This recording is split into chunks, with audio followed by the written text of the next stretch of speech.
This is Dan Schneider on this Dan Schneider video interview. The subject is teen idols. I have two experts on it, and the conversation will begin in a moment. The subject is teen idols. I have two people who will be talking about it, Roseanne Welch and Fred Velez. As I usually like to do, I want to give my guests a chance to introduce themselves. So Roseanne, ladies first, if you can give a little background about who you are, what you do, and your interest in the very subject. Excellent, exactly. My name is Dr. Roseanne Welch. Got a PhD a few years ago. I was originally a television writer. I wrote for Beverly Hills 90210. I wrote for Touched by an Angel. And then I got into academia and started writing.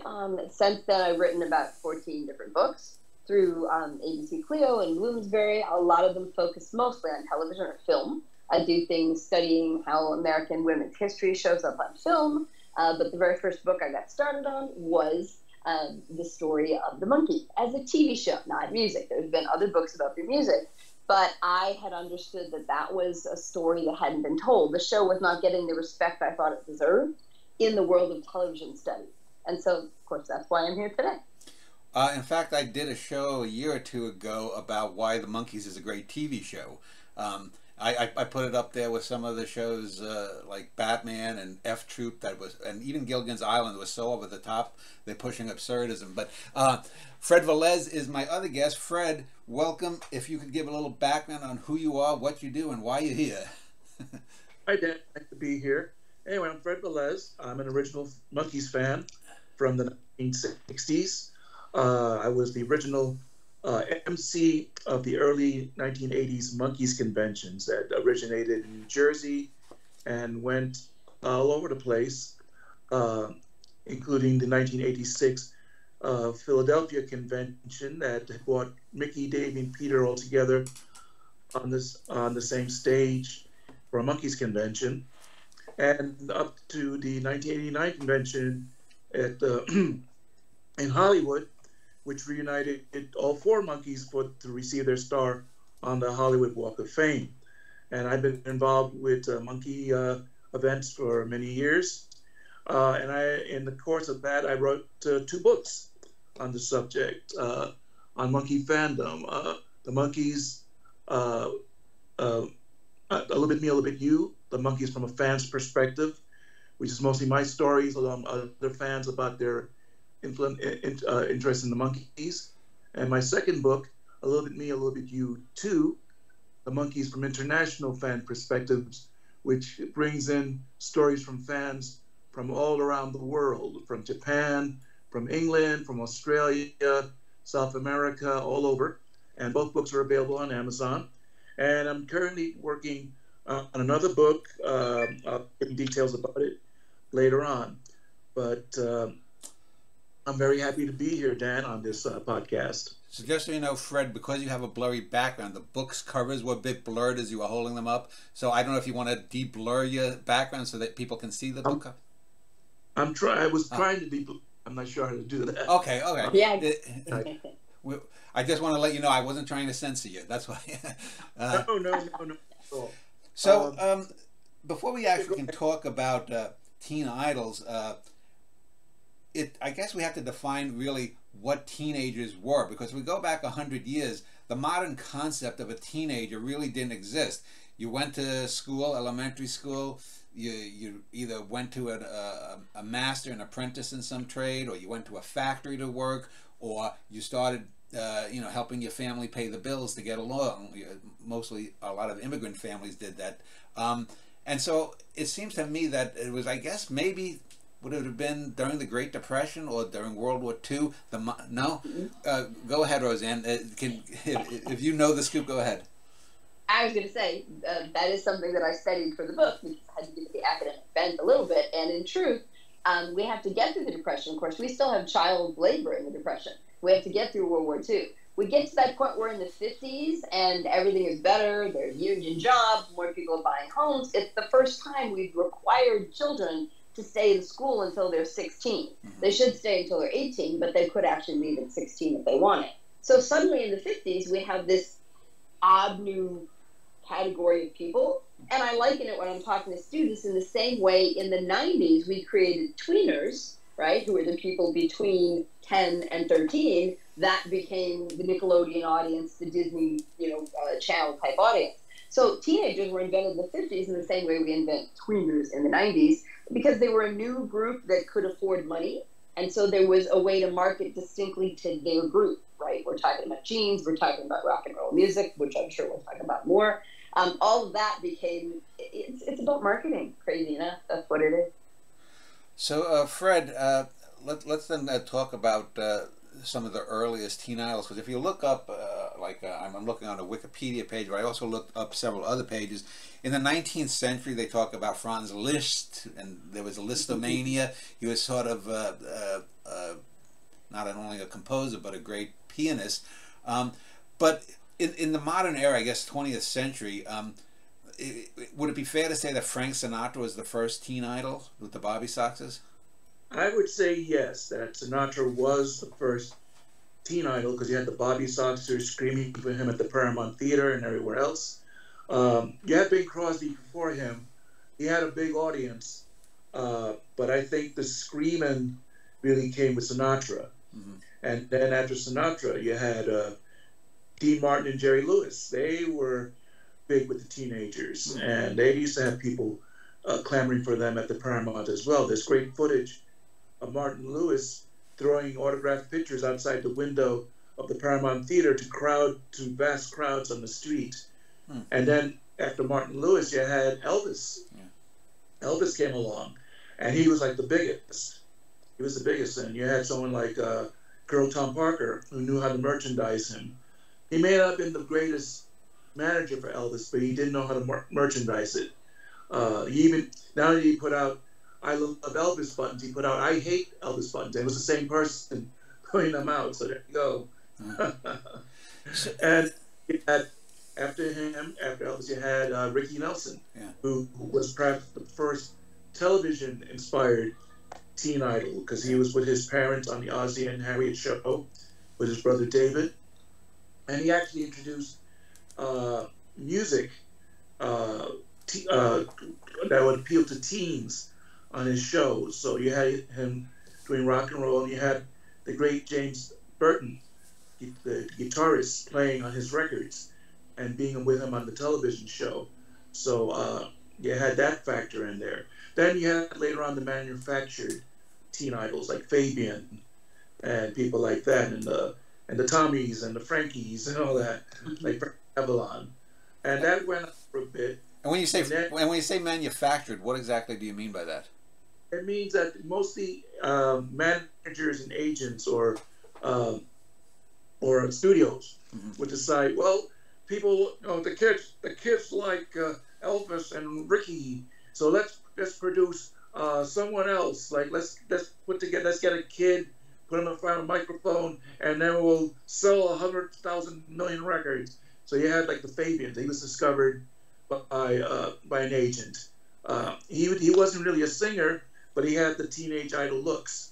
You had Frankie Avalon, who had the teenage idol looks, and he had the voice, and he had the talent, and you had so many out there. So the manufactured ones were basically put together by studios, and that went on for a little bit. And then, of course, '64, you got the Beatles coming along, and that exploded everything. And the Beatles became teen idols. And from there, they went for the British invasion. So they were reaching out, said, well, if we get the Beatles from England, let's get some other kids from over there. So you get the Rolling Stones, you get the Herman's Hermits, you get Freddie and the Dreamers, you get the Dave Clark Five, Chad and Jeremy, Peter and Gordon. You get, for the female side, you get Petula Clark, you get Dusty Springfield, all Celia Black. So you get all those there, and they become big. And then in America, they try to put together groups that would also appeal to the teenage crowd. You get the Beau Brummels. The Beau Brummels appeared on the Flintstones as the Beau Brummel Stones, and you get other, you get people like the Turtles, and eventually groups like the Monkees, which initially was manufactured for television, but it was a phenomenon that branched out to conquer music, concerts, a lot of other things, and they went beyond that. So they became a phenomenon on their own. And going on, you get people like the Cowsills. There's a teen appeal right there because they're all very young, but they were all very talented. You get later on a TV show based on the Cowsills, The Partridge Family, with David Cassidy leading the pack, and he became a big teen idol. Going back to the Monkees for a minute, Davy Jones in a 2008 Yahoo poll for teen idols came out #1 as #1 teen idol of all times. Really? Later on, yeah, go ahead. No, I said really. I'm surprised to hear that Davy Jones was #1. He was. Yeah. Well, I think you can, I don't want to say the word blame, but you can put some of that on the fact that it is kind of widely known that the Brady Bunch episode where he guested as the teen idol of Marsha Brady made him the trope copy of the perfect teen idol. So that's been redone in the Brady Bunch movie, which was a farce based on the TV show, which he was in. So it does sound odd because you think that he might have been forgotten in time. And of course, David Cassidy seemed bigger when he was there. But he also didn't continue to work after a certain point in his life, right? Mm-hmm. And then his brother Sean sort of took over the teen idol thing, and then Sean went off and became a TV writer and producer and showed more of a renaissance ability. So I think that's why Davey stays on top. Mm. And I don't want to lose track of Sinatra very quickly. I want to go back for one second and say something I learned being a Sicilian American was that Frank was the first Italian that most Americans would allow into their home because it was his voice they wanted, and he had an Italian New York accent. So in the same way, if you get into the 70s, Michael Jackson is going to be one of the first African Americans that many people let into their home via the records because they want that music so badly. So there's something important about how these teen characters, who are very talented, the best of the best, then bring whatever their group is into the mainstream in a way that their adult generation wasn't allowing. A connection to the immigrants from Italy, a connection to the African Americans during the Civil Rights Movement. So I think they're more valuable than just, oh my God, I had a crush on so-and-so when I was a kid. Like, they have this cultural effect that's very useful to pay attention to. Yeah, so far we've talked mostly about musical idols. Let's go to the Hollywood side. Would it be fair to say someone like Mickey Rooney and Judy Garland were the first teen idols for on that side? And also it's been male dominated too, because we're talking about teenage girls. I have a list of girls we're going to get to, I promise you. Okay.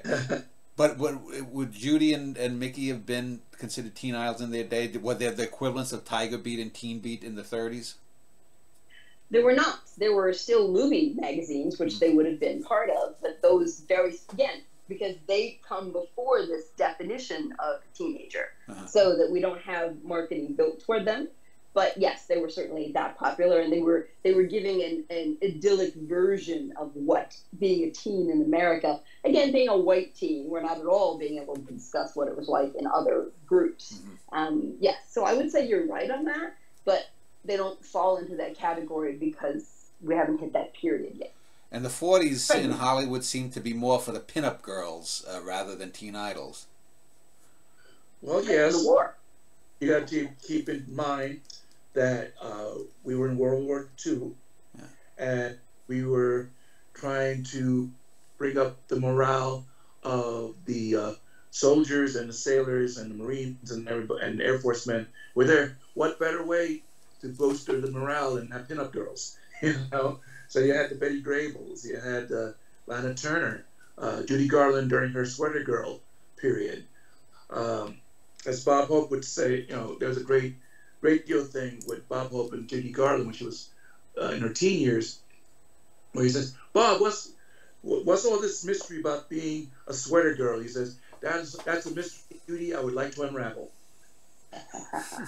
Oh, that's such a Bob Hope joke. Oh yeah. But I think, of course, films matter. But I think when we talk about teenagers, we have to move into the 50s. We're talking about Natalie Wood and James Dean and Sal Mineo and Rebel Without Cause. Yeah. Now we have teenagers, a whole movie focused on their problems. And those are three very beautiful people. So they fit into that category very well. And people don't tend to think about, speaking of women, Natalie Wood was not only a child star in major child films, then a major teen star, and she managed to grow into being a major adult star with things like Bob and Carol and Fred Now. So a lot of the teens never got to grow up, and they didn't continue their careers. And so she stands out to me as a really important character. And that crosses over to her fame, brings Warren Beatty out of TV as the cute boy on Toby Gillis into Splendor in the Grass. And that's very much a teen movie about parents not allowing you to be with who you want to be. So I think she's a really important character to keep in mind. And Annette Funicello on the female side too in the 50s too, from the Mickey Mouse then to the surfing movies. Right.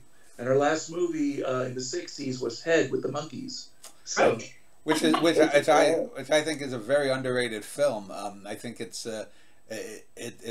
very premonitive of what was to come with MTV and things like that. But one of the things that seems to always when people think of teen idols is they're more safe. And so when you talk about Elvis famously with the hip shake and whatnot was in those days considered transgressive. So did that in any way dim his shine as a teen idol? I don't think so. From parents' perspective, yes, in the same way that Warren Beatty is going to become a bad boy. I mean, you're talking about the difference between bad boys and good boys in the same way we discussed bad girls and good girls. So Warren and Elvis are going to go into that category. And the kind of teen idols we're going to find on TV, because TV is safer, are going to be your clean-cut kids. I mean, you don't want to miss the fact that Michael Landon on Bonanza is Little Joe Cartwright for 21 years. He's 21 years old for 21 years. And he's singing on Shindig. Like, they're trying to do what Fred said. They're trying to turn him into a synergistic. He can also do music, but that's not his thing, right? But so TV is where the safer kids go. Movies are where you can be James Dean and Warren Beatty. I think that's what do you think, Fred? Well, yeah, Elvis was perceived as dangerous by the adults out there, with the head shaking and all that kind of stuff. So it was like when you had it on Ed Sullivan famously shot him from the waist up, and Colonel Parker and management behind Elvis tried to soften his image a bit. Even though, like in the movies he made, he did have a rough character image. You can see that in Love Me Tender, in Love Me, in his best movie, Jailhouse Rock. Those are fantastic movies. And really, for those who make fun of the Elvis movies, go back to the ones from the 50s. And you say, wow, Elvis was a very good actor. And if he had been developed properly, he could have gone on to be a really great actor, which he really wanted to be. There's a famous story when he was making the silly Elvis movies, that his producer, Hal Wallace, had made the movie Beckett with Peter O'Toole and Richard Burton with the proceeds, with money he had earned from the Elvis movies. And so Elvis confronted Hal Wallace on the lot and said, "Mr. Wallace, when do I get to make my Beckett?" Okay. Well, if you think about it, at least friends of mine who teach film, I teach film and television, they think King Creole is the movie that showed that Elvis could have grown up in the same way that From Here to Eternity let Sinatra grow up. And then he rode that, whereas Elvis wasn't able to because Colonel Tom Parker didn't agree with it. It's a big difference in their career trajectories, because getting to a certain age, you couldn't be the teeny bopper guy anymore. So Sinatra was very smart to move into a world where he did more adult films when he was grown up, and Elvis was not able to do that. Right. You go back to King Creole, originally that part was going to go to James Dean, and James Dean died, so they gave it to Elvis. And Elvis was so wonderful in that movie. He should have gotten an Oscar nomination.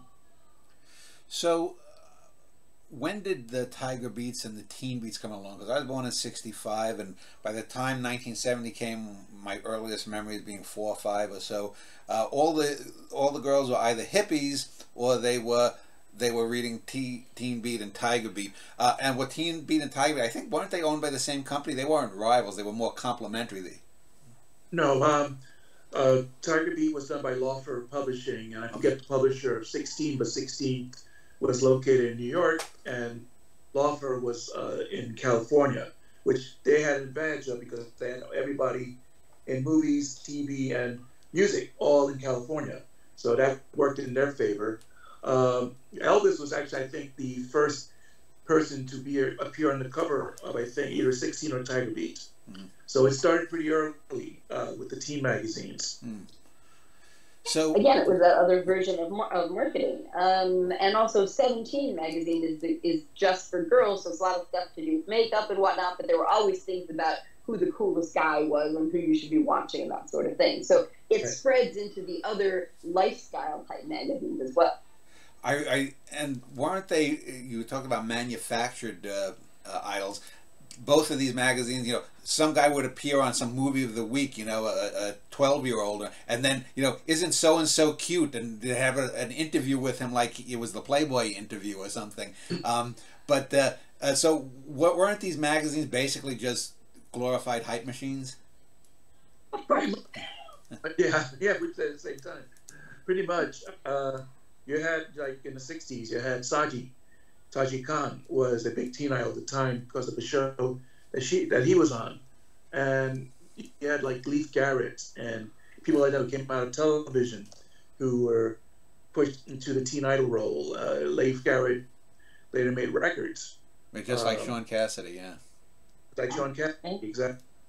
And they would also manufacture other pop groups, like from the Monkees, the Bugaloos came from the Kroft brothers, and Jack Wilde, who just came off the Oliver movie as the movie Artful Dodger. Davy Jones was the original Broadway Artful Dodger. He was launched into the teeny bopper thing in the teen magazines. So you had all these young stars, all these young actors and actresses being paired up. One of the big shows that appeared in the teen magazines was unbelievably Dark Shadows. Oh. They made teen idols of Barnabas Collins and Quentin Collins. And then later on, think about it. Oh, go ahead. No, you go ahead. I was going to say, in the same way, when Star Wars shows up, this is a teen movie. Like, Mark Hamill is meant to be a teen idol, and Harrison Ford is older, but definitely was put out there for girls to think how cute he was. Solo was nothing but a bad boy. So, but then, of course, they took off on a whole nother track of epicness and whatnot, and stepped out of that world more quickly. But, oh, yeah, definitely, you're right. And then going back a little bit back to the 60s, Star Trek was a big feature on the teen. They did features on William Shatner and Leonard Nimoy, and then Walter Koenig, who became Chekhov. He was actually put in to pull in the teen idols that loved. Well, he had the mop top haircut too. Right. Yes. I was able to interview DC Fontana, who was a female inside the Star Wars universe, a writer.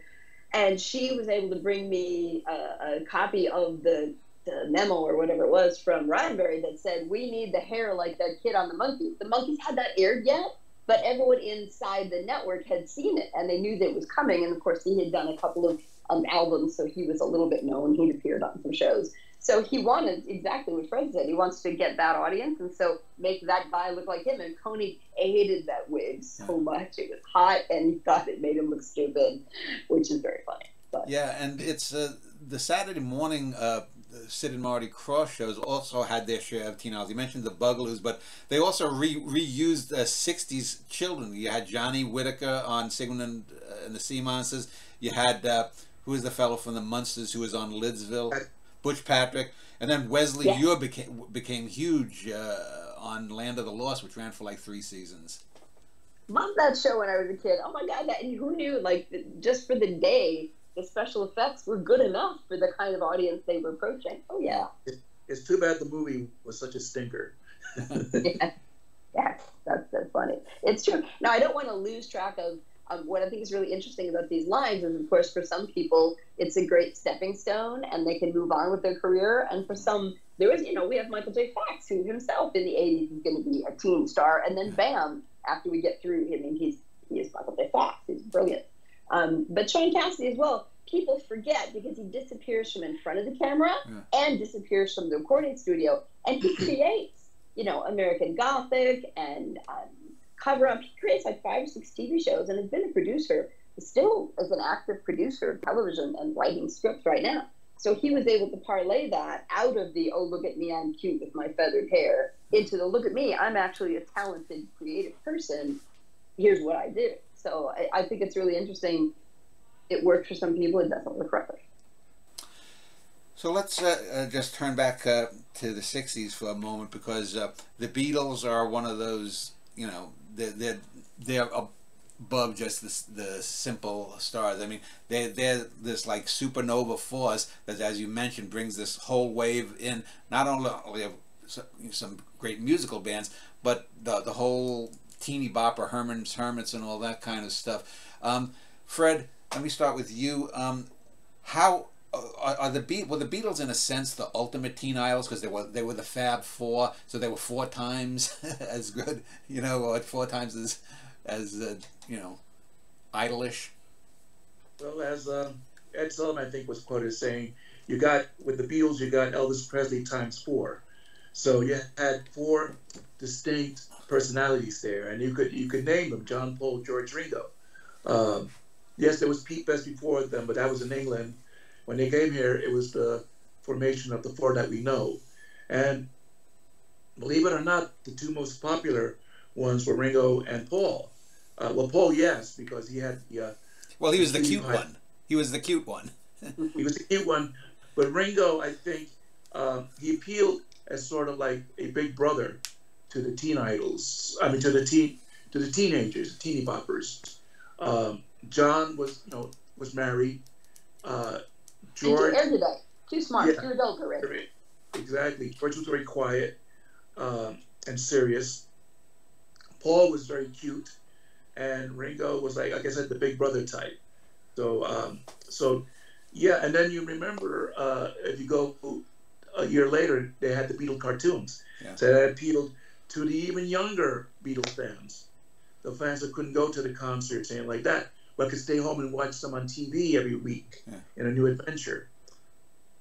So yes. The thing about it from a female perspective that's very funny is that it began to be a way that you started to think about, obviously, your dream date. Who did you want to be with in life? So, as you know, that you were a Paul girl or a Ringo girl, or in the Monkees world, you were a Mickey girl or a Peter girl or a Mike girl. And it just gave girls a language that they could use to talk about what they thought they wanted in their life. Obviously, people get whatever they get, and it's all about who you actually fall in love with. But it was the first time girls were allowed to talk about what they wanted that would excite them. It wasn't just, I want to marry a nice guy who has a job, which would have been in the 40s, right? Somebody can put a roof over your head and whatnot. In the 60s, we've got the second wave of feminism. So we're thinking we're going to go have cool jobs. And while we're doing it, we're going to have cool boyfriends, too. And who might they be? They might be one of these 4 types. And they really became like a shorthand for discussing your future. Well, I remember at being about 4 or 5 years old, and on Christmas getting... one of the presents I got was this paperback book, which was nothing but a compilation of Beatles versus Rolling Stones jokes. It was maybe 40 or 60 pages, and it's long gone. But speaking of transgressiveness, before with Elvis, the Stones, basically they were the dark side of the Beatles, and that helped propel them as teen idols too. Right. They appeal to, I guess, they're the bad boys. Oh, we like bad boys. And the adults, they could go back to that Elvis thing and say, oh, we don't like him because he squeals his head. Says, oh, we don't like those Stones because of what they do to that guy's gas station, So the Stones had a darker appeal, which sadly went into they carried on, which resulted in Altamont, which Yeah. a very thing in rock and roll history. And they carried on that darkness for a bit, and then they focused more on becoming more entertainers and trying to parlay the dark image. So now the Stones are like an institution, and that the whole family can come to a Stones concert. Now, it's true, and they do, even though the tickets are so ridiculously expensive.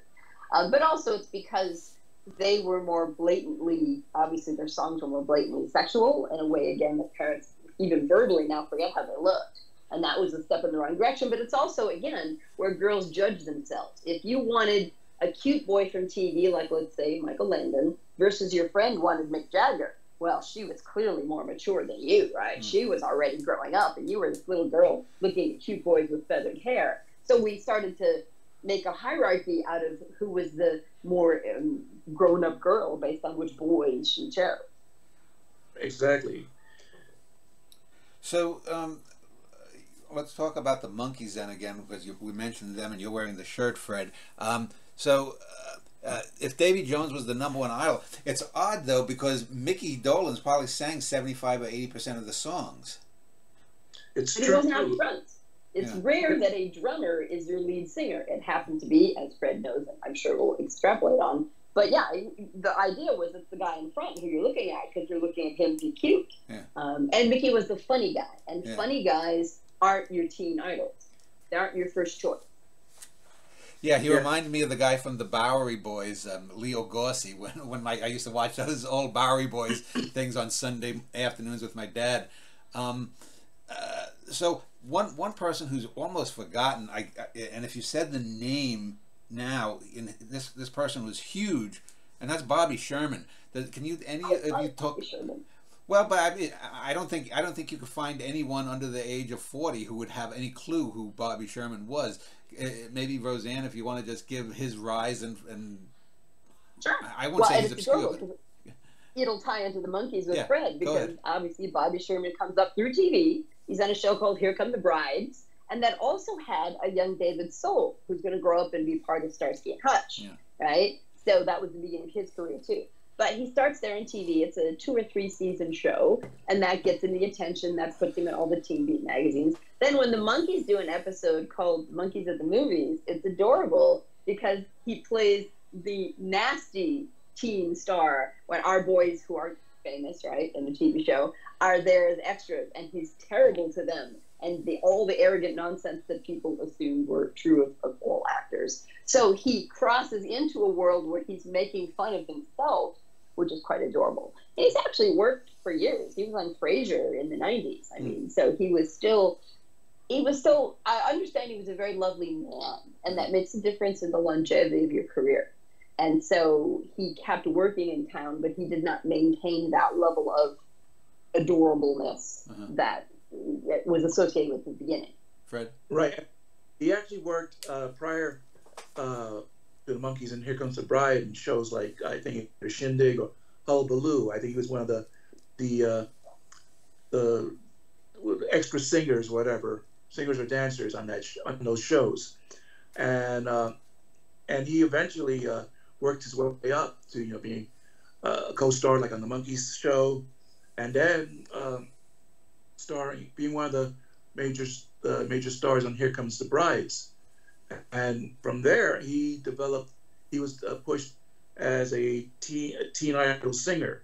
So you had him in the magazines, and you had him having hits like Hey Little Woman and Julie, Do You Love Me, and Easy Come, Easy Go. I mean, my wife and my sister-in-law were major Bobby babes. Yeah, Bobby babes, I forgot that. That's cool. Yeah. So, and I had the fortune of seeing the Teen Idols tour of the 90s that had Davy Jones, Peter Noone of Herman Sherman, and Bobby Sherman. So it was the first time I saw Bobby Sherman in concert. And he was wonderful. He was a very talented guy, and everybody in the audience loved him. I mean, even before he sang one note, as soon as he came on stage, all the girls are screaming.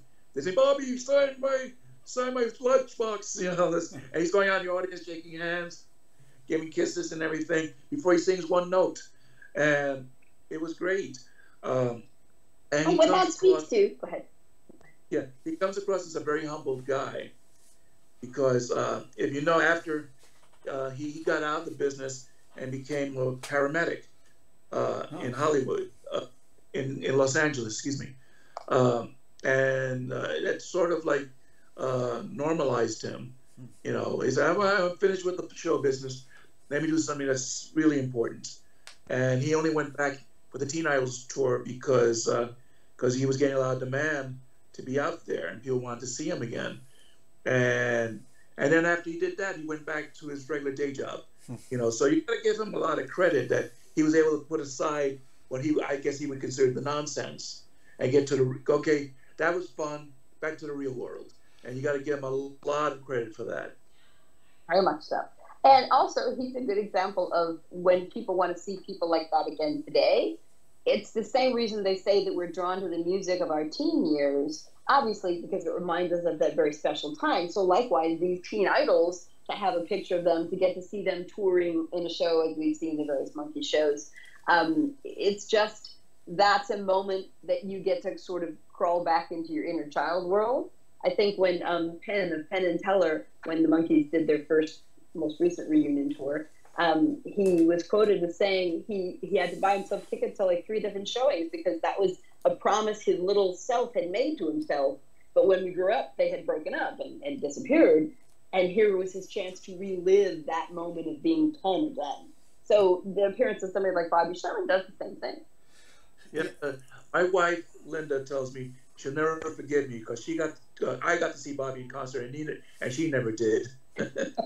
Exactly. So the 1960s were also an era of teen idols that were in family bands.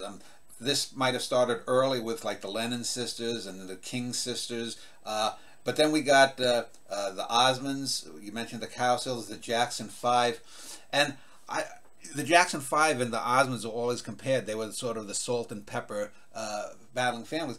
And when I was a kid, I mean, the Jackson 5 were considered, I guess, cool there, whereas the Osmonds were always looked at a bit more cheesily. But I have to say, I went back and I saw the performance on Flip Wilson's show of Yo-Yo, and the Osmonds just, I mean, they were as good, if not better, than anything I ever saw from the Jacksons. And then I saw like a little documentary about the Osmond family and how the older brothers, especially, they did an album called Crazy Horses in '73, which is a really good album. It's a rock album. It's not them doing the cheesy stuff as kids. It's not them doing the teen idol stuff, but the family felt overshadowed by that point by Donnie and Marie's ascendance. So maybe if you could talk about both the Jackson 5 and the Osmond and their rivalry. Well, we could. I had the famous copy of either Tiger Beat or whichever of those magazines, which had Donnie and Michael Jackson sitting back to back with their little knees up like this, right? And it was who's better, Donnie or Michael? And it was just the rage was deciding who was the better guy, who was the better performer, who was cuter, all those things. So that, of course, and that's a fake rivalry, right? As Fred said, it's the manufactured. These guys didn't even know each other, for heaven's sakes, but it's this manufactured way they can talk about them. And again, invite the audience to have a debate, to have a conversation, to keep these people in their head by going, no, I'm right, Donnie's better, no, Michael's better, and on and on and on. So it's the silliness of it, because the Jackson 5, in the end, were the better rock and roll group, as you say. The Osmond brothers did it much later, but it was too late for people to pay attention to them in that way. Yeah, it's funny.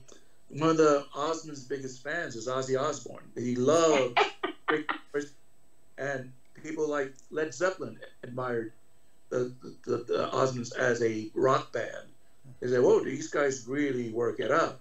In fact, there's a famous story that the Osmonds were guests of Led Zeppelin behind, backstage. The Osmonds played with the children of the various Led Zeppelin members. The Osmonds later said, "Oh, we don't really care about the Led Zeppelin lifestyle, but it was fun backstage, Yeah. We didn't. Oh yeah. We just say, but the Osmonds were amazingly talented. I mean, they started like as a barbershop, a novelty barbershop group back late 60s, appearing on Andy Williams' show, on Jerry Lewis. Later, they became pop teen idols, and then they really became a rock and roll band. And I mean, amazingly talented as a rock and roll band.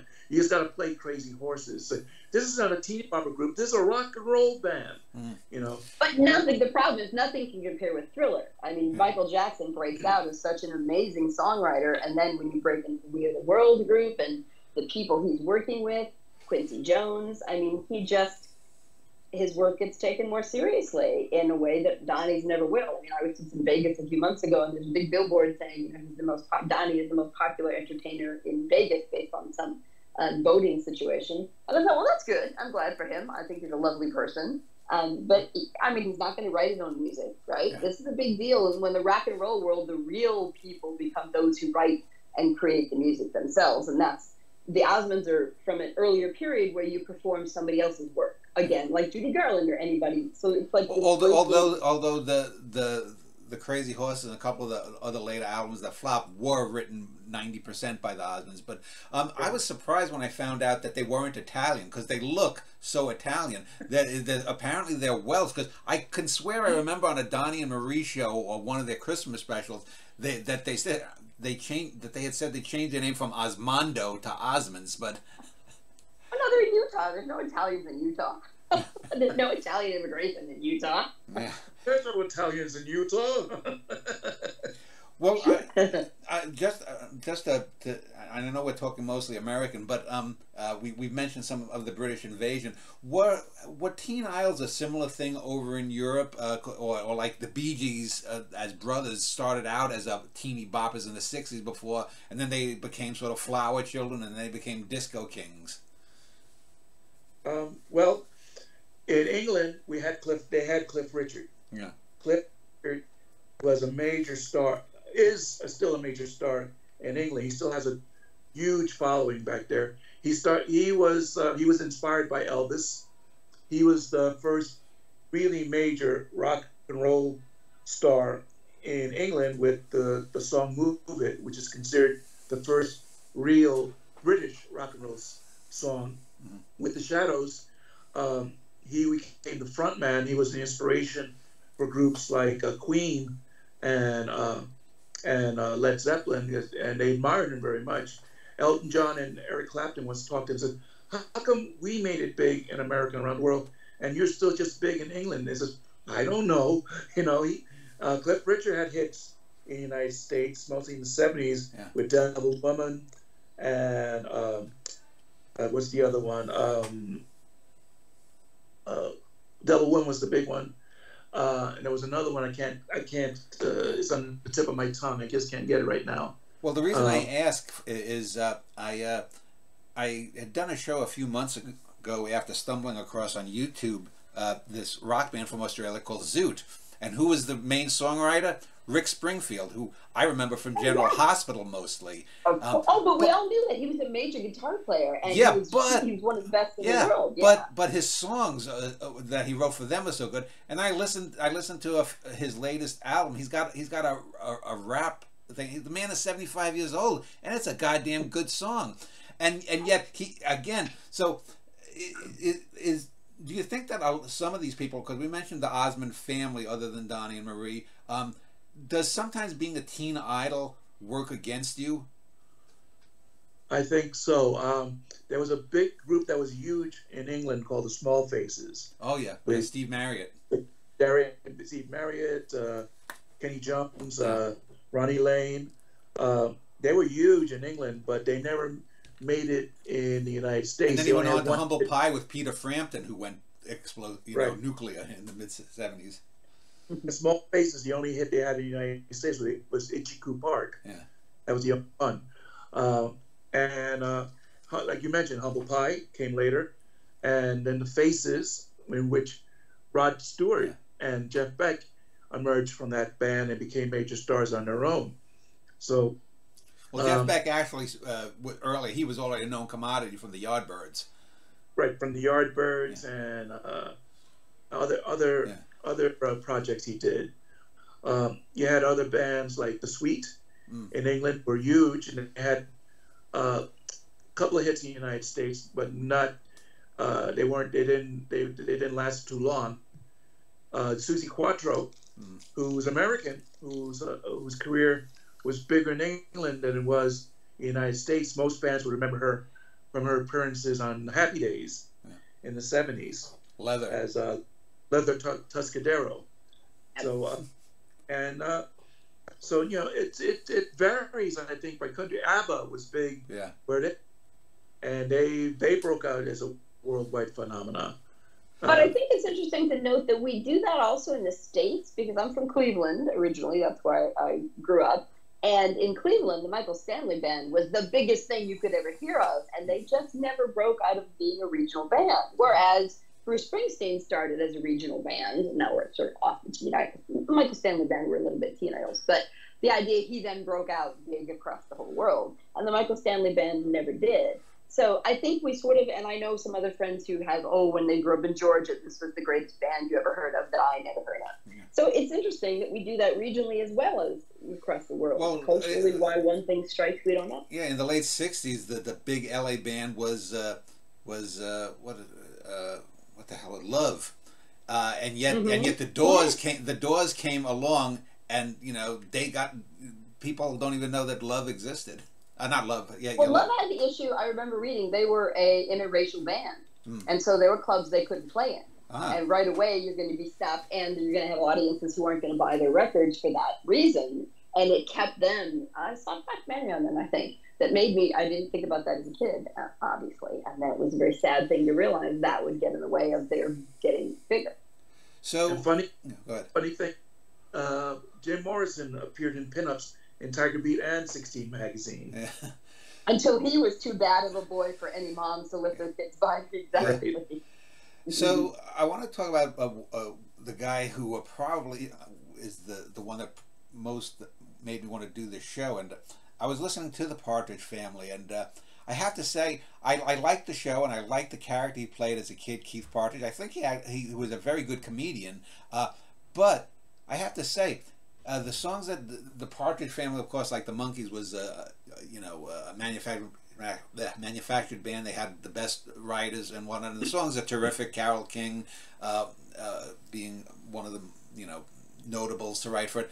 But David Cassidy had one hell of a voice. I mean, of all of the teen idols, the single teen idols, the individual teen idols, I mean, I was going to say originally it was more of a feminized Neil Diamond, but it's a sort of androgynous Neil Diamond voice. He could go high, he could go low, he could go deep.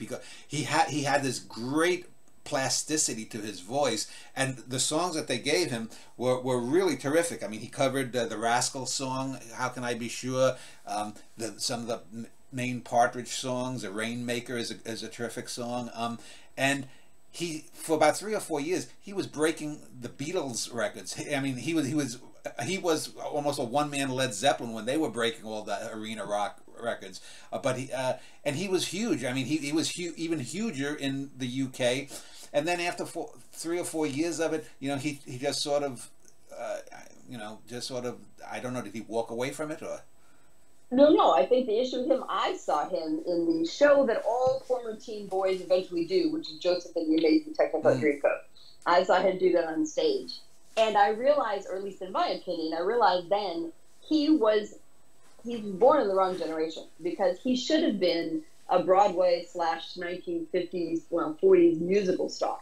He is that personality. He's so big on stage, in person.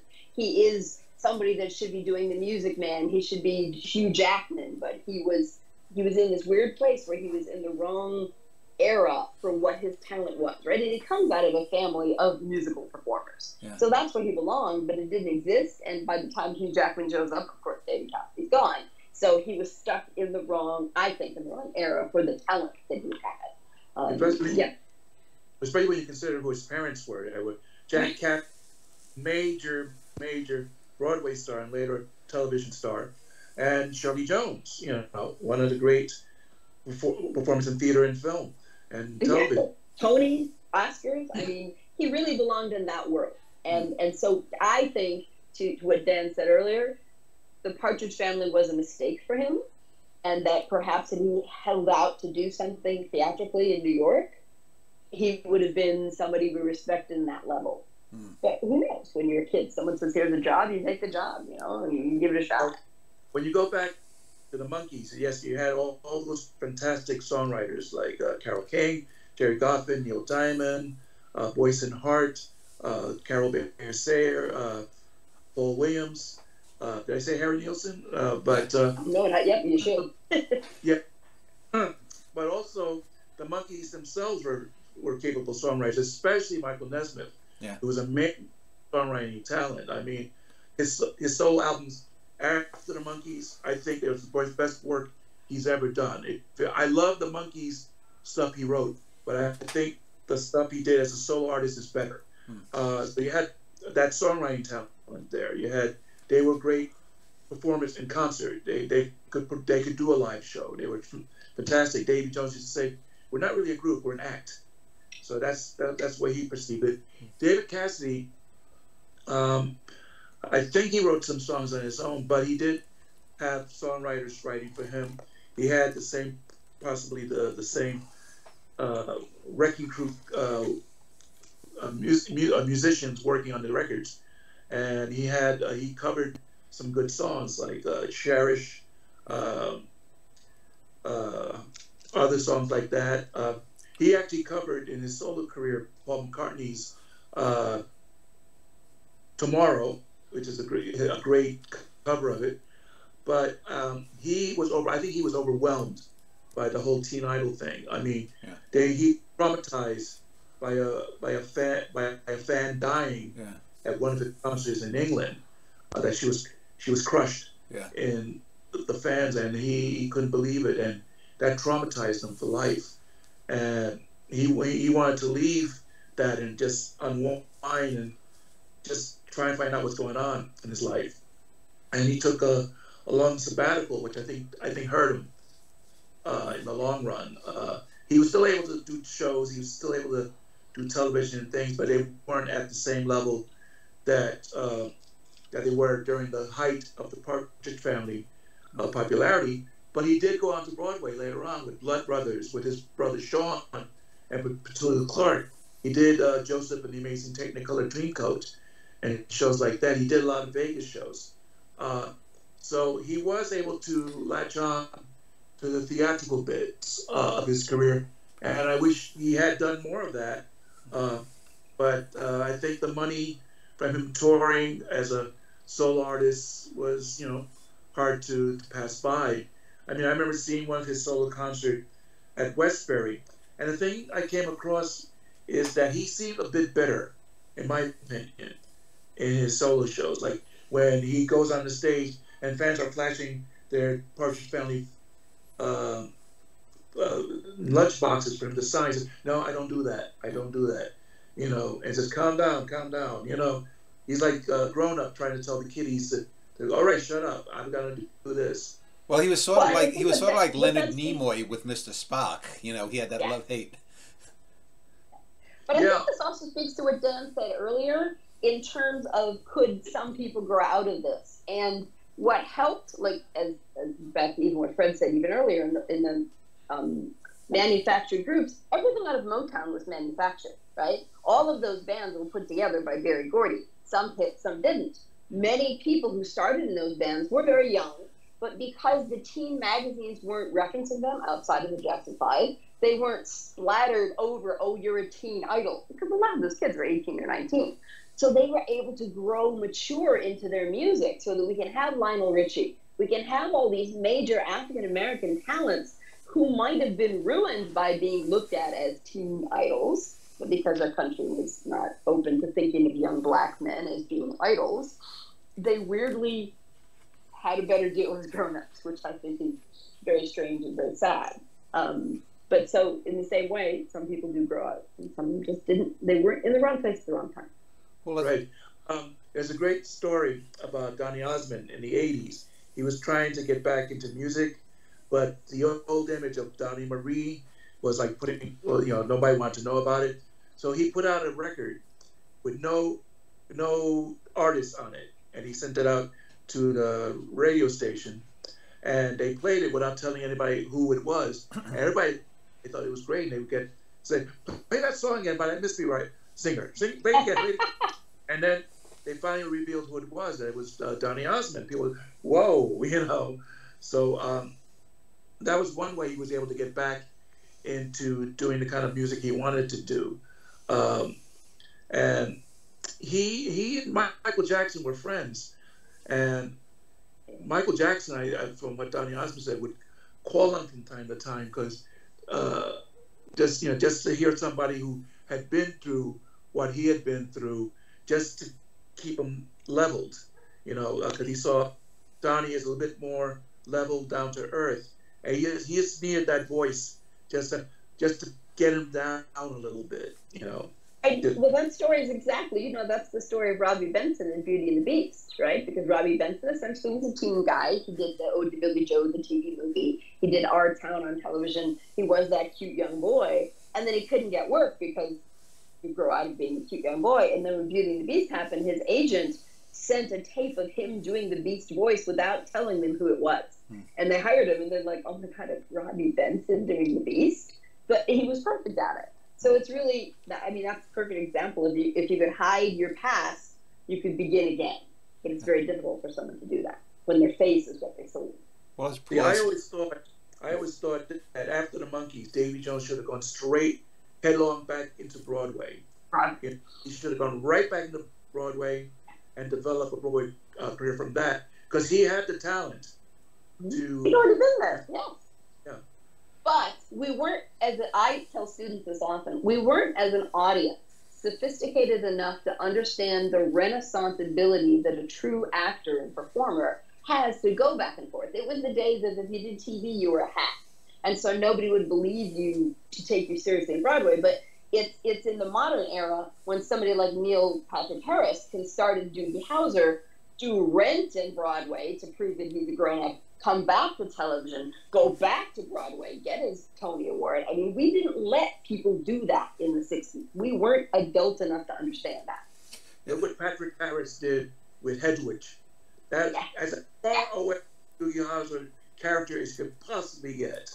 Exactly. Well, you mentioned Jack Wilde earlier, and he was a star stage in the UK, and he was basically killed off by Puff and stuff. Yes. We stopped taking it seriously. Again, we're grown-ups now. If you look at somebody like Thomas Brodie Spangster, who started out in Love Actually as a little boy, well, now he's doing this wonderful miniseries in Australia called The Artful Dodger, which is based on the Artful Dodger as a grown-up. He's 30 years old. It's a beautiful love story, so perfectly written. He's been allowed to grow up because we recognize we're a more mature audience. We had to learn how to be that way, to let the actors have the ability to show us all that they could do. All right. Who's the actor who played Harry Potter? Daniel Radcliffe. Look what he's done. Look at him. He after the Harry Potter movies, he went into theater. He went to Broadway, and he was amazing. I remember I used to work at the Beacon Theater as an usher, and they were doing the Tony Awards from the Beacon Theater, and Daniel Radcliffe was the host, and he would go on the stage and do his stuff, and then he did a scene from How to Succeed in Business Without Really Trying, and I called one of my fellow ushers to me. He says, "You see that guy there? Yeah, that's Harry Potter." I said, "You're right, it's him." They didn't know. He was very smart, though. When he went to do Equus, which was the thing he did right before the end of Harry Potter, he trained for 18 months for his voice.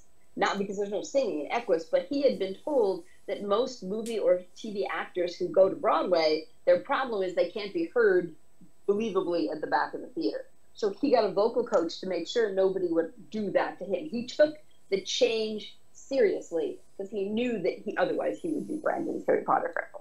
So I appreciate that. Yeah, Mickey Dolenz did the same thing when he decided to do Broadway and theater.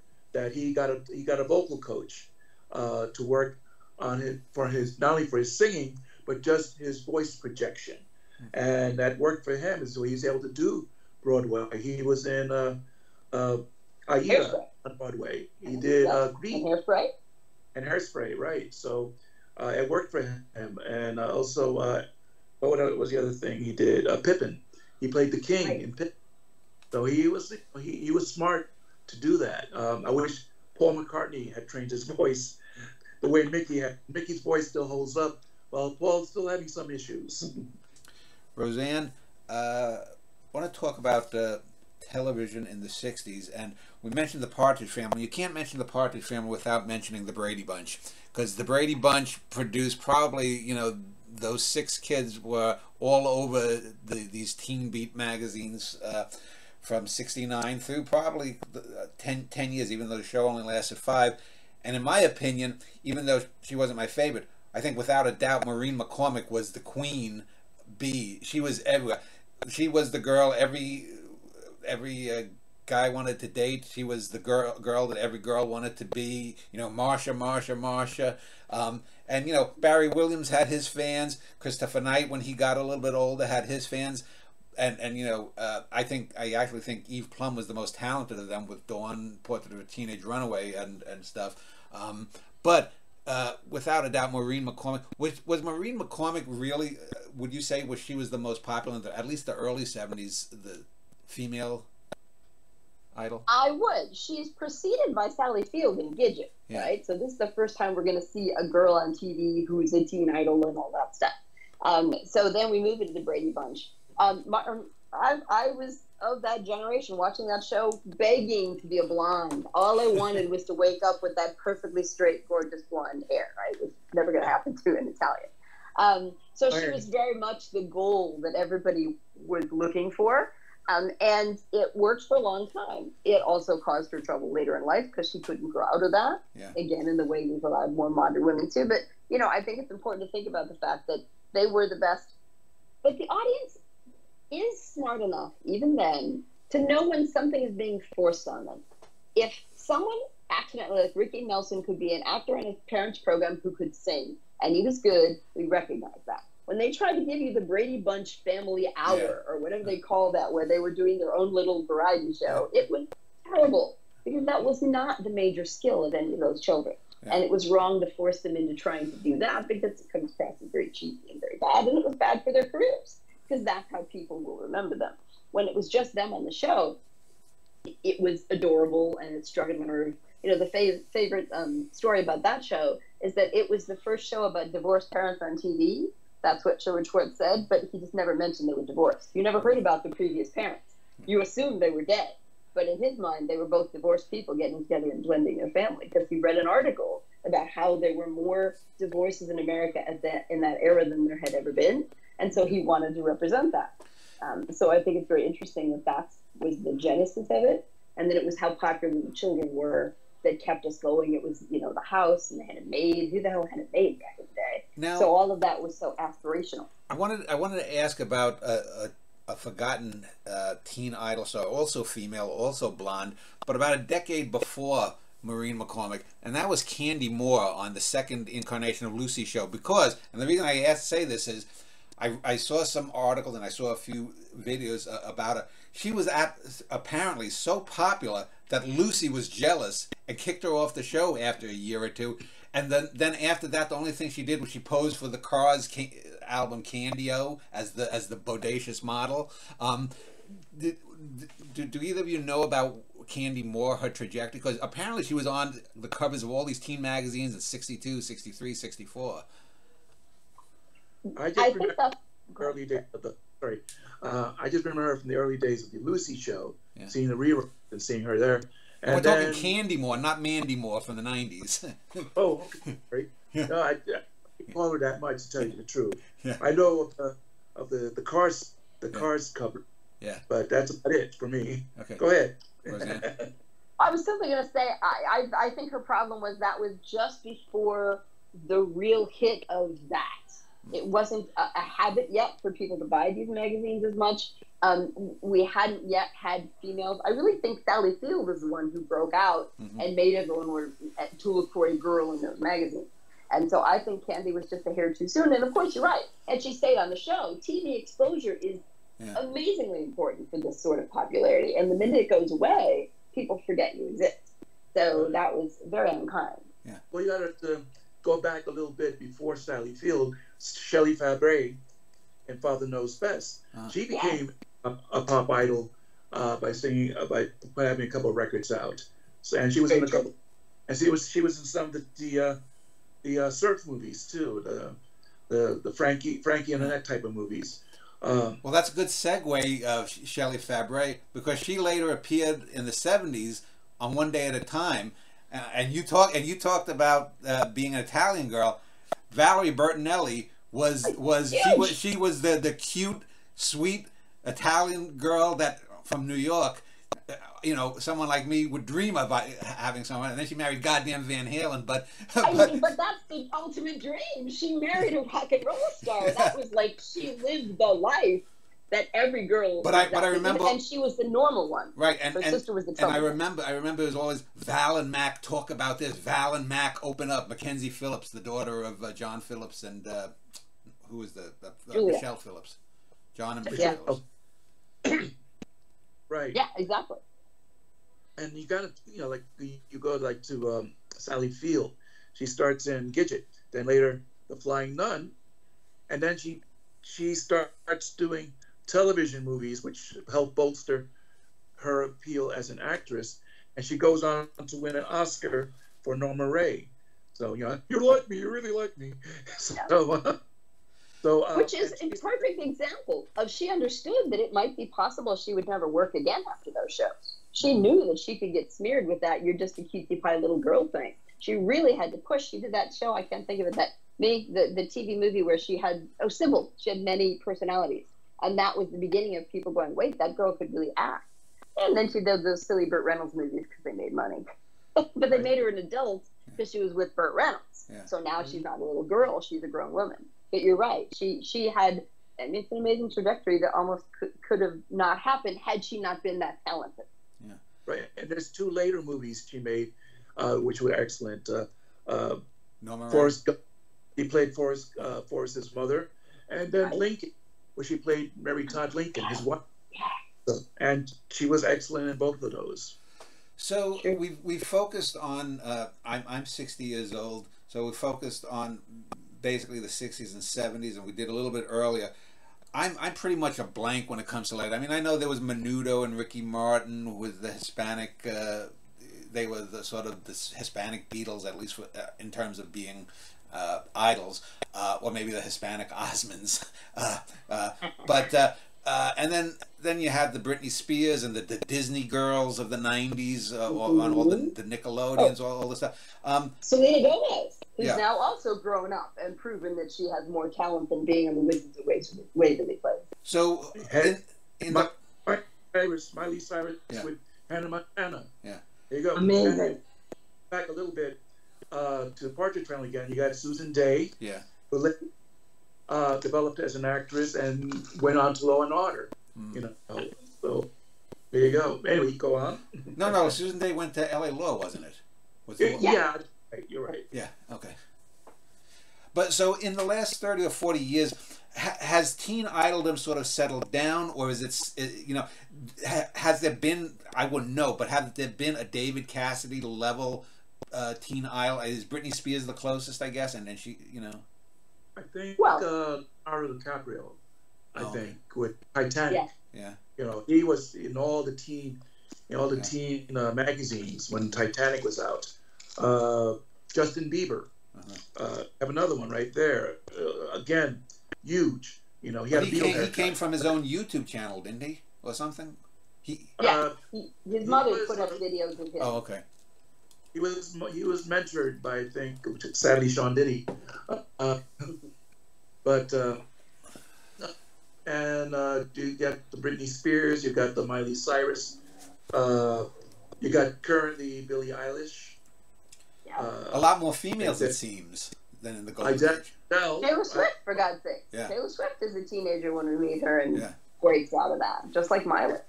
Taylor Swift has a huge teen audience. You know, well, and you know, then people like Rihanna, who started young, people like Beyonce, who started young.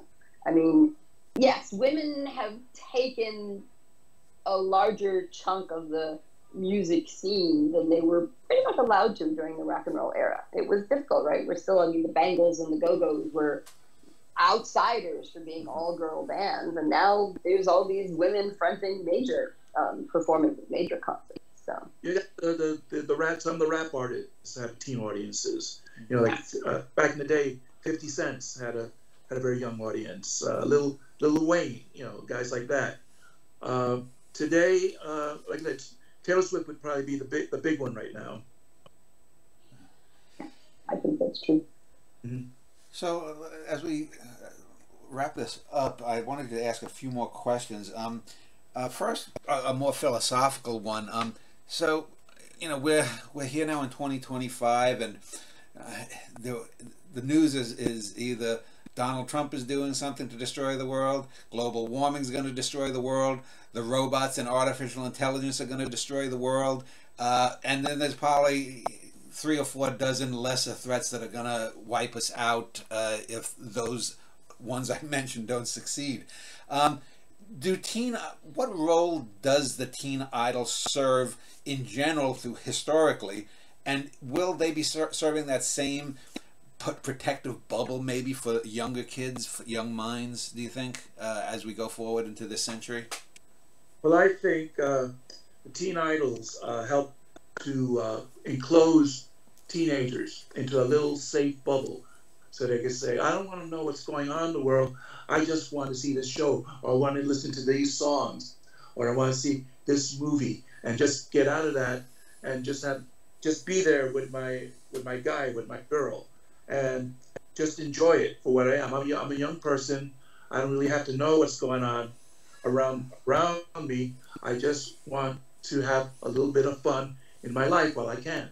I think that's one of the things that a teen idol helps to serve, that little bit of fantasy for that person. I think that's so true. I think for me the issue is that what those also gave us, where we were all pretty much watching the same shows when there were less channels, of course, listening to mostly the same music. Now, I mean, you have to think about the role that quote-unquote YouTube influencers have. Though they have become in their own way versions of teen idols. That's but a good we've become point. a little fractured. Yeah. Because I might not listen to the podcast or see the YouTube person that you watch doing makeup, and this person watches someone explain their trip to Disneyland or whatever it is.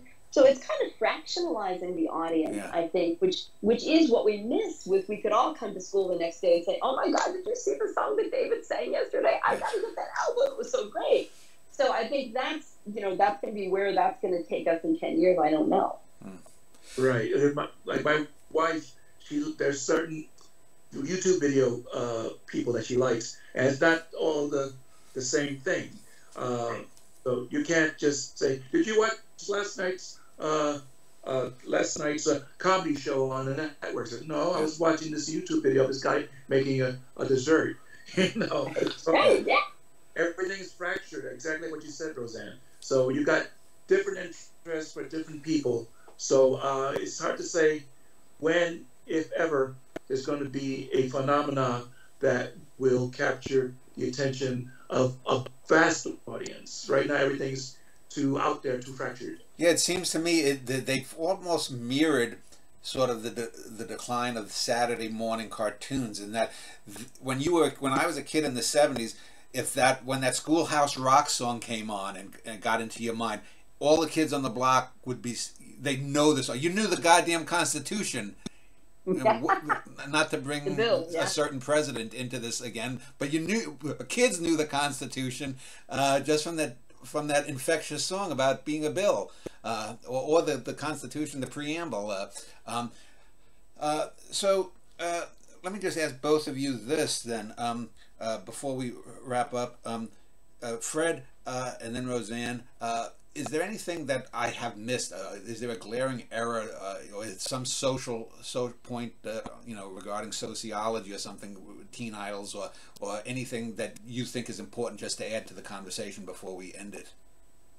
Well, I think regarding, I come more from it as an audience point of view, and that I really enjoyed in my youth the music that I used to hear, the TV shows I used to watch, the movies I used to put my money in to go see. And I really think a lot of that is missing today because everything is all fragmented, and you could get your entertainment from many different sources. You could stream a lot of the music that we used to save up our quarters and nickels and dimes and to buy. So while I think there will still be stars and people like that that will gather the attention of a certain group of people, like the Swifties with Taylor Swift or those, there'll still be an audience for like groups that we used to like the Beatles, the Monkees, the Stones, and all that. But it's more in different boxes now, and it's not all going to be one grouping anymore. So I think the nostalgia for that period, for the 60s, the 70s, going back to the 50s and all that, will still be there, but it's going to be now all separated into different areas right now. So the group hugs, as we would, I guess I would say, I would think about it, is not going to be there as much as was back in the old days and all that. We'll just have to enjoy what we like as separate individuals and take it as that. Roseanne, do you have a comment regarding anything we might have missed? Well, I think it's important that we were able to look at all the different idols and the various cultures in our country, because we aren't one monolithic thing. Going all the way back to my comments about Sinatra, it makes students laugh now when I say that Italians were an unwanted immigrant group at the time, and we've grown, right? We moved forward step by step.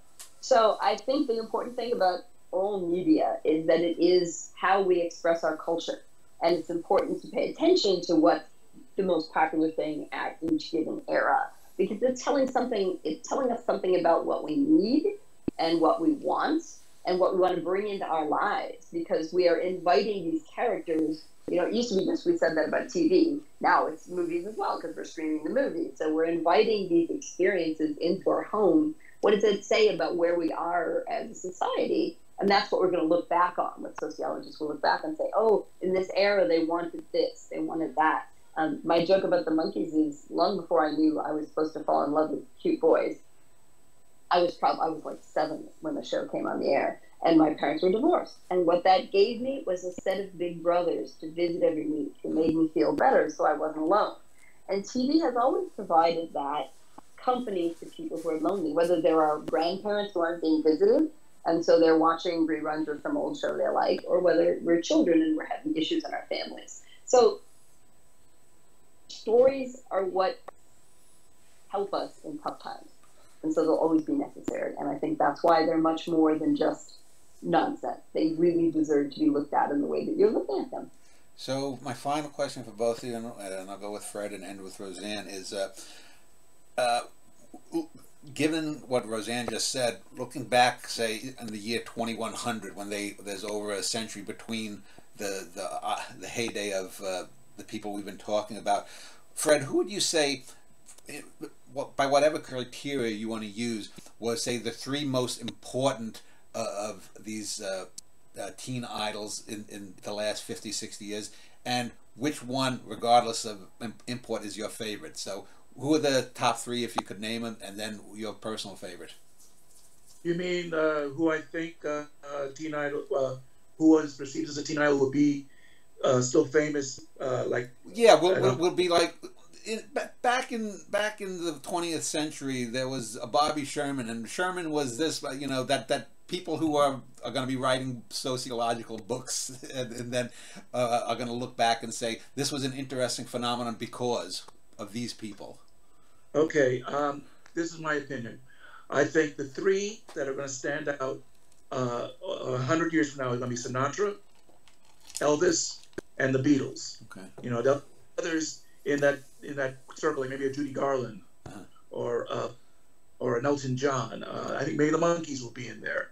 But I think the 3 are going to be Sinatra, Elvis, and the Beatles. They'll still be known 100 years from now as they are known today.